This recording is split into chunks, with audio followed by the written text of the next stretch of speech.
Welcome back to Movies TV Mad. You can follow me on Twitter at Movies TV Mad, where we have a great laugh mocking new Hollywood and talking about the state of Hollywood. So you can follow me on Twitter at Movies TV Mad and on Instagram and on Threads at Movies TV Mad X. A very warm welcome to the latest edition of the Movies TV Mad Daily. You've seen the title of the video. You've seen the great man behind me. I have seen the Christopher Reeve documentary. I feel very honoured that I was allowed to do this. If you love Chris, if you love his portrayal of Superman, it's going to be a very emotional documentary. You will laugh, you will cry, you will have empathy with the family, because the title or the synopsis, it says husband, father, actor. And I think it says actor last, and I think that's important because this is a family-made documentary. Now, it's a very celebratory documentary about Christopher Reeve. Watching this documentary, of course, I've done my research on the man. He was my hero. Don't forget, Superman 78 was the first movie I ever saw. It's the reason I wanted to become an actor, writer, director. So it's the reason I fell in love with entertainment, television, film, and Superman, especially. Without this man, without Dick Donner, without Tom Mankiewicz, I would never have fallen in love with Superman. So it's a great documentary, and if you love Chris, it's a must-watch.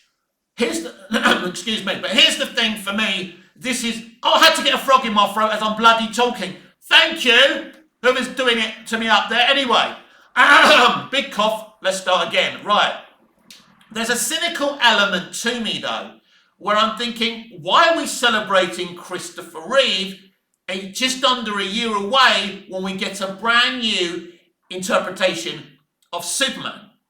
There's a very cynical side to me. Well, I mean, we heard that Warner Brothers won the bidding for this documentary. It wouldn't surprise me if Warner Brothers actually wanted this documentary to help plug next year's Superman, James Gunn's Superman. Because I think that's what they're trying to do. They're trying to give us this hopeful thing. This is Christopher Reeve and our movie's going to be the same. And it's all about the spirit that Christopher Reeve had. So I think this documentary exists because of next year's movie. I suppose there's an immorality to that. But at the end of the day, they're going to use whatever they can to sell this movie. So that's an interesting facet to me. But it is a very, very, as I say, if you love Christopher Reeve, you're going to love this documentary. And as I say, watching this documentary, it's very, very interesting to me that Christopher Reeve really wasn't a tragic Hollywood icon. In terms of his life, he wasn't a druggie, he wasn't a bad person as the late Margot Kidder, who played one of the greatest Lois Lanes ever, the joint greatest Lois Lane alongside Erica Durance, who played her in Smallville, in my opinion. Let me know in the comments down below who your favourite Lois Lane, but she said Chris had this New England morality. And he understood what was done and what was cruel and what shouldn't be done. So he was a very, very good person. Jackie Cooper, who played Perry White, said he was surprised during Superman 78 that Chris didn't have much acting experience because he was so professional and so polite. And Jackie Cooper actually said this, unlike most actors. That's always stayed in my head. So Chris was the real deal. But Chris had a strong opinion on who and what Superman should be. And he was very clean. And this is why Dick Donner kind of mainly, or a portion of the reason, that Dick Donner cast Christopher Reeve as Superman. When you think about Chris as Superman, I mean, he was the special effect back then. They didn't have CGI. Think about it. This guy was a glider pilot. So he knew how to move his arms. And one of the things I love about the flying in Superman 78, he glides. It's a romantic type of flying. It's not like Man of Steel, it's right, and that's cool. I love the Man of Steel flying as well. But I don't think anyone's flown as Superman, or maybe flown at all, like Christopher Reeve has. I think the flying in Superman 78 still works. I've spoken about that, my favourite scene. My favourite Superman scene when he's flying after the missile. It still looks fucking amazing because it's in camera. Yeah, the backgrounds are put in afterwards, right? But it looks so real because of the way he moves. I've seen test footage of him flying when it's not the real film, when all the special effects are not put in. It still looks good because of the way he is. Look at him. He looks fucking beautiful. He looks like Superman. I don't know if he was wearing contact lenses, but I mean, look at the nose. That's Superman's nose. That's Superman's mouth. He looked like Superman, but he was such a great actor as well. Another fascinating thing for all of us, I think, is the way he broke down Clark Kent and Superman and made them two separate entities. Because I think there's always been this criticism, hasn't there, that, oh, the Clark Kent disguise is crap. Who would fall for it? Well, I think most people would. And I'll tell you why. If you wear glasses and you wear a humdrum suit and you sit at the back of the office and you barely say a peep and you don't draw attention to yourself, I promise you, no one's going to think you're Superman. But people think, like the audience think, right, and Superman fans think, because they know he's Superman, that everyone would know he's Superman. I guarantee you, if you don't know Clark Kent's Superman, he comes in, head down like this, glasses, sits in the back of the office, doesn't utter a word. You're never going to guess he's Superman. It's like the TARDIS is Doctor Who's TARDIS perception filter. It's the same thing. Because it doesn't attract attention, nobody ever sees it. That's what a perception filter is supposed to be. It isn't fucking magic at the end of it. It's just something that doesn't draw attention. And that's what the Clark Kent disguise is. It's the normality of it. It's the dullness of that character that people don't notice. Actually, Siegel and Schuster's idea of a disguise is brilliant. And thanks to them, every superhero has a similar disguise, but some of them wear masks and some of them don't. So I actually think that disguise is brilliant. But Chris broke that down. So he creates this character in Clark Kent where, you know, he's got his head down, he stutters, it's very Cary Grant. It's amazing. But when he's Superman, he stands up straight. And something else, the voice changes. This is the most important, amazing thing about Christopher Reeve's performance as Clark and as Superman. So it's like, yeah, oh, yeah, Lois, yeah, like that. Hello, Miss Lane. And you know what? This is one criticism I've had of every guy playing Superman before and after Chris. George Reeves, his voice was always the same.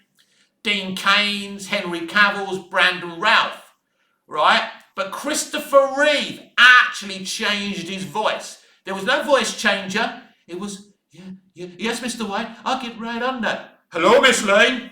Amazing. Amazing. That's proper fucking acting. That's why you would never know one person was the other. So this documentary isn't just about him playing Superman, but it's certainly being used to sell the documentary. But Warner Brothers, look, as I say, it's not a coincidence. There's a Christopher Reeve documentary that's about to be released next month, just under a year before the film is being released. They want to link Chris to this movie because they, you know, James Gunn wants to say this is a hopeful Superman movie. Because of the controversy of Man of Steel and BVS and the way Superman is in those movies, they want to assure everyone that this is a hopeful Superman.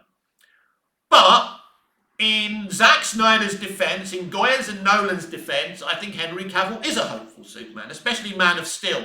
You could argue he isn't as much in BVS, but at the end, has Superman ever been so hopeful? You are my world. He flies off and he sacrifices his life. That's hopeful. That's who Superman fucking is. People say, why don't you just let Wonder Woman take the spear? Because he don't want Wonder Woman to be that close. Because we don't know. Because Doomsday's fucking strong. He could, as strong as Wonder Woman is, and as impervious as she is, and as immortal as she is, we don't know. If that creature impales her, I think he can impale Wonder Woman. He could kill her. He doesn't know what Wonder Woman is and what she can take. So he's not going to allow anyone else. This is his. As far as Superman is concerned, it's his responsibility. The creature is from Krypton. It's got Kryptonian DNA. It's got Zod's DNA. Now, he doesn't know that, I don't think. But because it's Kryptonian, Superman takes the responsibility himself. That's what Superman's about, taking responsibility. So I'm not one of those who thinks Henry's Superman wasn't optimistic and hopeful, but there you have it. So they're using the hopefulness of Christopher Reeve's Superman and saying that's what our Superman's going to be. Our Superman's going to be like Christopher Reeve. So watch this documentary, feel good about our documentary, and then go and watch the movie. That's the idea.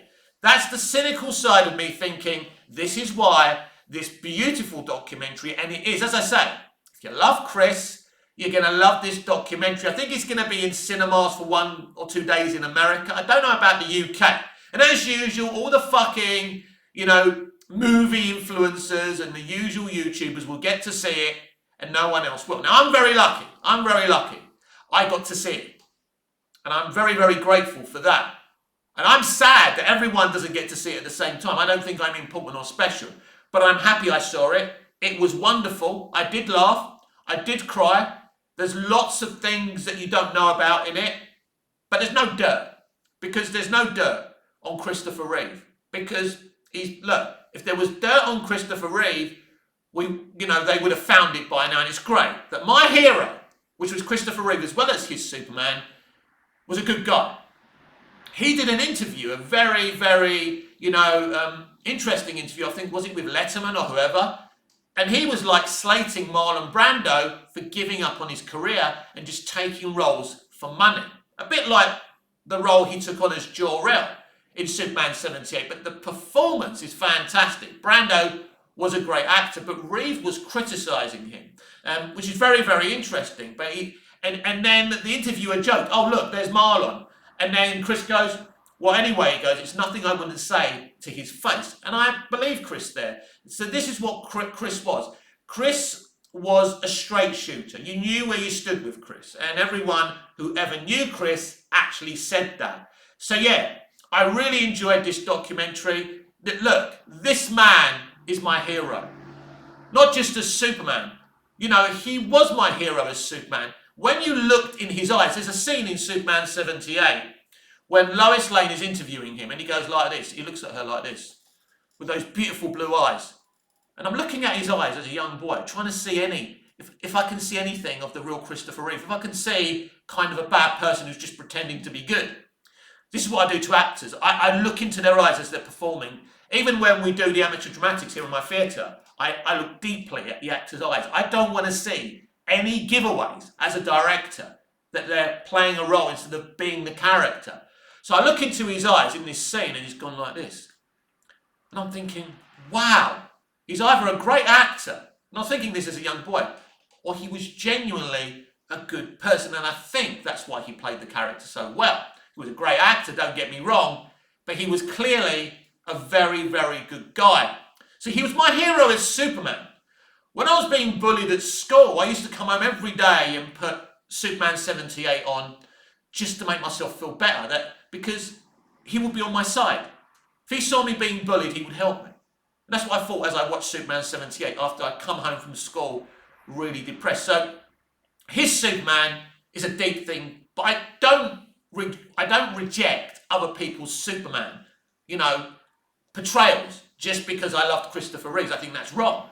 And also, I think Henry Cavill is a great an all-round great Superman. I think he did a really good job. And there's so many people who love him.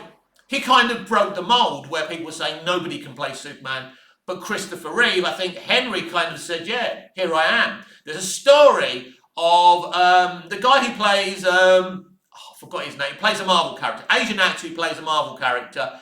He told a story about seeing Henry Cavill at a restaurant. Henry Cavill just comes up to him, gives him a hug.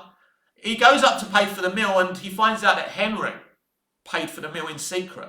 So, again, we should be really proud that Henry played Superman. Zack certainly picked his DC heroes, the actors, really well. Well, mostly. But, yeah, so there's a great little story there about Henry Cavill, and it just goes to show you. Actually, there's another great story about John Boyega and Harrison Ford, if we can just change the subject quickly. So they're all going to go for a meal after The Force Awakens, and John goes to Harrison Ford, look, Harrison, I'm going to take you to this Nigerian restaurant or African restaurant, whatever it was. Harrison Ford loved it. Harrison Ford loved John Boyega. Harrison Ford's another one who doesn't live in crazy Cali, doesn't live in Hollywood. He doesn't like them. But I can see him getting on with John Boyega because John's so real. John actually follows me, or did follow me on ex-Twitter. Not sure if he still does. So really down-to-earth lad. And he was done dirty with his Star Wars character. But we're not talking about that right now. We're talking about this Christopher Reeve documentary. So as I say, you're going to learn a lot about Chris as a husband and as a father. And this brings me to one of the most beautiful romances in showbiz history, Christopher Reeve and Dana Reeve. This was a love that was perfect. Obviously, they probably argued and stuff like that, but the way she stuck with him after his accident, he wanted to end his life. She said to him, as long as you're still you, I'm here with you. And that's what one of his autobiographies was called, Still Me, based on what Dana said. Now, Dana died of cancer shortly after Chris died. Sometimes people die of broken hearts after they lose their partners. I think that's maybe how my father died as well. Took my mother for granted all their marriage, and then he realised how much she put into everything. The house, the garden, the love, her cooking. She was an old-fashioned housewife. That doesn't mean that everyone has to be a housewife, but that's what my mum was, and she was very, very good at it. Just making that point because people get upset these days. Anyway, so it was a beautiful love story which they depict in this documentary. So there's no dirt. If you're going to watch this documentary waiting for negativity about Christopher Reeve, or find out that, he was really Jack the Ripper or something, you're going to be disappointed. He's a guy that you will be able to look up to for the rest of your life. He's a guy you'll be able to look up to forever. A proper movie star. This is what movie stars used to be. Now, a lot of movie stars weren't so nice, but you can still look up to them as their talent. But this guy was talented, and he played Superman, and he was a great guy. But then you will see in the documentary about how he handled his accident. And it is amazing. It is amazing. Not just to think how he survived the accident for so many years. He would have survived for longer if he kept on trying to walk again. And that was putting a strain on his heart, of course. But not just that. He decided that he was going to keep on working. He was being considered to play in, a remake of Rear Window. He guest starred as Dr. Virgil Swan in the Smallville in the Superman retelling Smallville.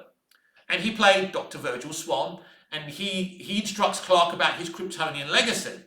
And it's great. It's a passing of the torch, and Reeve was brilliant. Christopher Reeve had never been on a Superman show or a Superman movie before then, but he really liked what Smallville stood for, and that was great.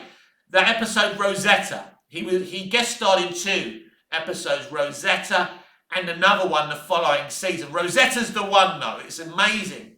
The guy could hardly talk without, sucking up air because he was on a ventilator. But his performance, you wouldn't think he needed a ventilator. I don't even remember him taking air from the ventilator while he was doing the performance. And Tom Welling, in the Smallville podcast, was talking about how his people nearly called the police because Chris wanted to get the take perfect.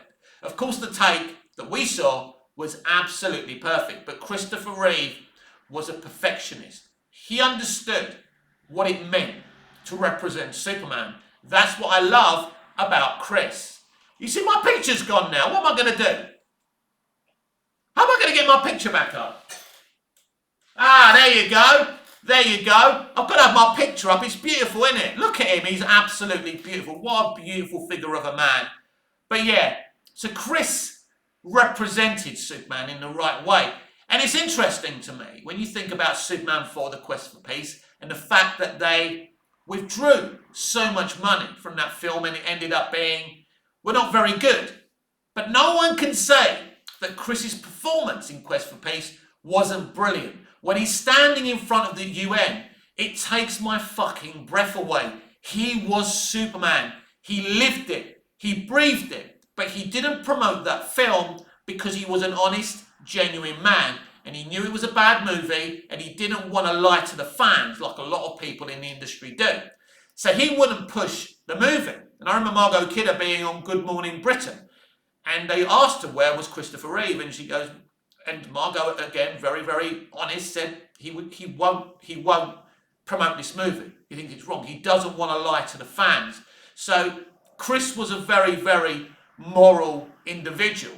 And this guy was playing Superman. What an amazing person to play Superman. I think it's wonderful that we had him to play Superman. So when you watch this documentary, get the tissues, right?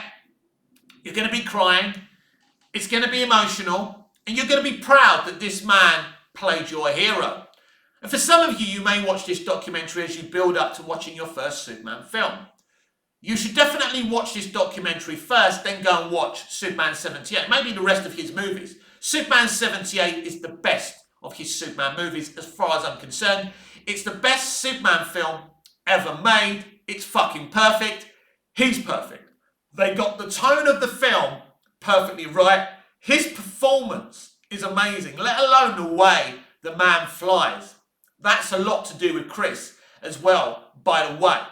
So he was absolutely an amazing Superman. He was also in a movie. He was good friends with the actress Jane Seymour. They were on a film called Somewhere in Time, where he falls in love with a portrait of a woman, and he finds a way to go back in time, and they fall in love. It's a very interesting movie. I loved seeing that. He did a movie with Michael Caine, controversy, because in the film, he actually kisses Michael Caine on the lips. So it's a very, very kind of murderous story, very interesting story, I think, about the acting community as well. Surprise, surprise not. But yeah, so that was controversial at the time, considering he was Superman as well. People don't really talk about that. And obviously it was a taboo thing to see one man kiss another man on the screen. Back then, it's not like now. But he really, and he was the thing is with Chris, he was a great actor. But back then, if you play someone like Bond or Superman, you would be typecast, you would be pigeonholed. And they'll never let you forget you were playing this iconic character. They never let Chris forget he was Superman. But look at him. How was it even possible to forget he was Superman? There were even rumours about Chris, before his accident, coming back for a Superman 5. He nearly played Superman in Batman 89. How fucking cool would that be? He was meant to play Superman in the Helen Slater Supergirl movie. How cool would have that been? But he didn't feel right about it. This is the thing with Chris. He didn't want Superman's character to be damaged in any way. And certainly, I think, when he came back to do Superman 4, he really believed he was going to do something great. You know, he wanted to do, a nuclear disarmament movie, because he was very anti-nuclear weapons, as I believe everyone should be, right? And so, at the end, the movie, it could have been a great nuclear disarmament movie. I mean, when he asked for Superman 78 writer Tom Mankiewicz's advice, Tom says to him, never have Superman deal with anything real world. Never have him solving real world problems. And I can see where Tom's coming from. But I still think if Superman 4 was done properly, for example, you don't have Superman catching nuclear weapons and putting them in a net and chucking them in the sun. I think there would be consequences if you actually did that in reality. And I think even Superman, because he's quite near when he throws them in there, will probably be damaged. But anyway, you could have written a really great Superman nuclear disarmament movie, and that would have been great. And I think maybe Chris would have even been respected at the Oscars if it was a proper movie. But it wasn't a proper movie. They rushed it, the wrong people were producing it, the wrong people bought the rights from the Salkinds. It all went wrong when the Salkinds fired Dick Donner. Dick Donner didn't die, they would have made 5 or 6 amazing movies. That's what Dick wanted to do, we know that. So, it's very, very sad, but this is what happens. But you can't take away the fact that Christopher Reeve was a great Superman. So, am I happy with everything I've said that this documentary exists? I'm happy it exists. It's a great documentary. Look, I've got lots of documentaries here, and I watch them all the time. But it's a good one, but there's no question about it. This documentary exists to promote Superman. Simple as that. Without a Superman film being released next year, this documentary wouldn't exist. There's no question. They want to use the feel-good factor of Christopher Reeve's Superman to sell this movie. Why? Because the people starring in the film can't sell this movie. David Corenswet's a good, great young actor. Not so young, 30. I mean, still young, right? Younger than me, I'm 51. But nobody's ever heard of him. So he can't sell the movie. Rachel Brosnahan. She's a great actor. She was great in the Fabulous Miss Maisel. She's a great actor as well. But she can't sell the movie. And I noticed they've been taking pictures of them everywhere. It doesn't matter. This cast can't sell the movie. There's great castings in this movie. James Gunn posted a picture of the guy playing Jimmy Olsen. I'm very happy we're getting a proper comic book accurate Jimmy Olsen. For me, Jimmy Olsen's always been great because this is a young boy, leaves school, goes to work at the Daily Plain, most famous newspaper in the world, becomes friends with Superman. What an amazing story that actually is. So I've always liked the idea of Jimmy Olsen, and I've always wanted to see a Superman movie or Superman story from the point of view of Jimmy Olsen. Leaves school, goes to his first day in the Daily Planet, and it's all coming from his point of view. I think that would be amazing. So I'm happy about that. But I don't know, as I keep on saying, what type of film James Gunn's Superman's going to be. But they certainly want to use this guy, so Christopher Reeve. That's another bugbear for me. He spent a lot of time in the UK. He's not a Sir. I don't think legally he can be a Sir, but to me, he's Sir Christopher Reeve. I mean, look at him. He was Superman. He is the greatest Superman. And when you've got people like Christopher Reeve and Judy Garland, as I said the other day, it's very difficult for anyone else to come in and play those characters again. But obviously, they've got to try. It's an IP and they need to keep on trying to make money. But this is the problem for me. Using this documentary, using Chris's reputation as Superman, good reputation as Superman, to sell this movie. The more you talk about Chris, the more people are going to think of him as Superman. And where does that leave David Corenswet if everyone's still thinking about how amazing Christopher Reeve was as Superman? I believe it's very, very damaging. So half of me thinks this is a good idea by James Gunn, DC Studios, Peter Safran and, Zaslav and WB Discovery. But the other side of me thinks it's kind of a dumb idea because you're just reminding everyone of the superior Superman, the original Superman. And when they go in to watch this movie, this is who people are going to be thinking about. And that just doesn't help the movie. But it's clear this movie is attempting to create a Superman 78 vibe. But it's going to be very, very different to Superman 78. We already know that. But I definitely would recommend this documentary. You're going to enjoy it. Watch it as soon as you can. It's very, very brilliant. But yeah, it is interesting to be pushing and promoting Christopher Reeve at a time when you really want people to move on from Christopher Reeve as Superman because you've got a brand new actor playing him. It's interesting. This Superman film, as I've said from the beginning, is fascinating to me. I'm fascinated that James Gunn has made this film. And what does that mean for Superman? What happens to his Superman at the end of this movie? You know what my prediction is about him being killed off or walking away from Metropolis in the end of the film? Don't be surprised. And if you want a little DC Universe update, director Mike Flanagan has said he has a lot of respect for James Gunn and he'd love to direct a DCU movie. He'd love to do a Clayface horror movie. Take my fucking money now. Can't see it happening though, because we can't get good things anymore, but who knows? But that would be amazing.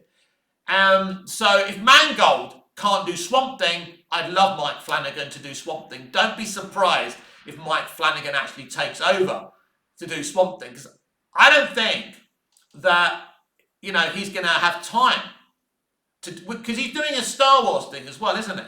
So if he's doing a Star Wars film, when does he actually get to do Swamp Thing as well? So maybe it would be a better idea to get Mike Flanagan to replace him. If Mangold hasn't got the time, then Flanagan would be a great replacement. I'm sure we can all agree on that. But I don't see Mike Flanagan coming in to do DCU movies. but we will see about that. But I highly recommend the Christopher Reeve documentary. You will laugh, you will cry, you will believe a man can fly.